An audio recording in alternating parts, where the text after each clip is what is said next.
the scale of the town is small, and then just the size of the ideas are, gigantic. Well, it was one of those, honestly, a kitchen table idea, actually a kitchen table idea.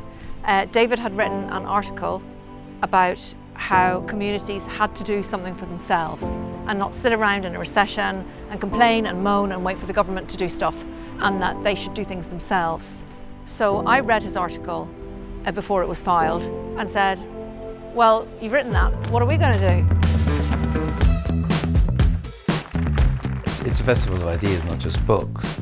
So people feel they can, they can really open up and talk on any subject. The Dalkey Book Festival is one of my favorite literary festivals in the world. And then with the continued eastward expansion of NATO, as well as the EU, I think Moscow understandably saw that its sphere of influence was being encroached upon and threatened by the West. Trying to analyse the role of Ulysses in Irish culture, in Dublin culture, I feel like I'm so not equipped to do that. I'm barely even equipped to read the book. We are the first economy in the history of humanity to vote to impose sanctions on ourselves. As an internet entrepreneur, you have to be a visionary, and you're like, I remember seeing one of the Twitter founders, and we set out to redefine communication. What does that mean? How do you go about that? Like, just another day redefining communication. The clarity of Stoicism is like, don't overthink it, just do it. Nike took those words from Marcus Aurelius.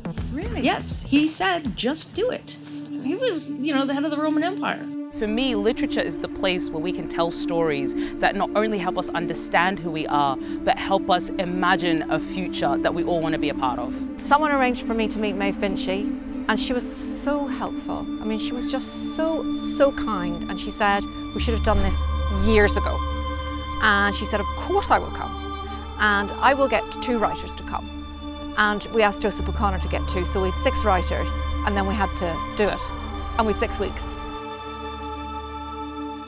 Literature, for me, just means I have access to the greatest company the world has known. It reminds me that something that Patrick Kavanagh said, all great civilizations, he said, are based on the parish.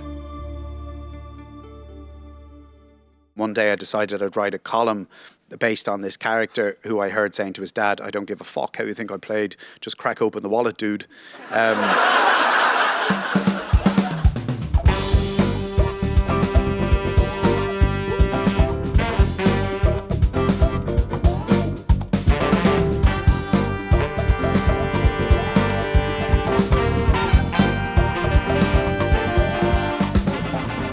The type of events we do are literature, politics, economics, history, psychology. Rock and roll is the great antidote to classical thinking about how art is made, I think. A demonstration that political irony is not yet dead was when Arlene Foster accused Brussels of being intransigent.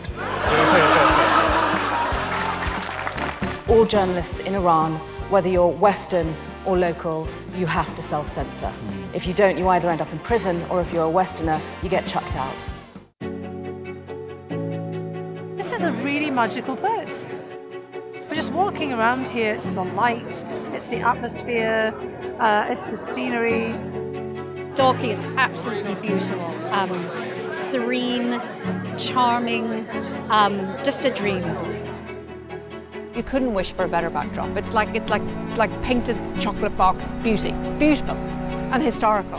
In an era when it's quite hard to find those civilised and informed conversations in the public square, where too often there's more heat than light generated by discussions, it's a genuine privilege to be able to be in a place like this, where there's a lot more light than heat. So we try to mix it up and put unusual people together. Like we had Johnny Ive one year from Apple, who designed the iPhone, and we put him with Stephen Fry, and they talked about aesthetics and the beauty of objects and why that's important. The role for some of us is to get together and to make something with love and care for people. And we may never know their story, and we probably won't shake their hand. But by making something with care and love, we express our appreciation to our species. I reckon half the audience could have been on the panel. People are so engaged, so interested. I think that's really, really special. At a time when the world is becoming so polarized and everything is so demoralizing, I think we need cultural festivals, especially a place like Dalkey, where you celebrate diversity, celebrate the art of storytelling. It's incredibly precious.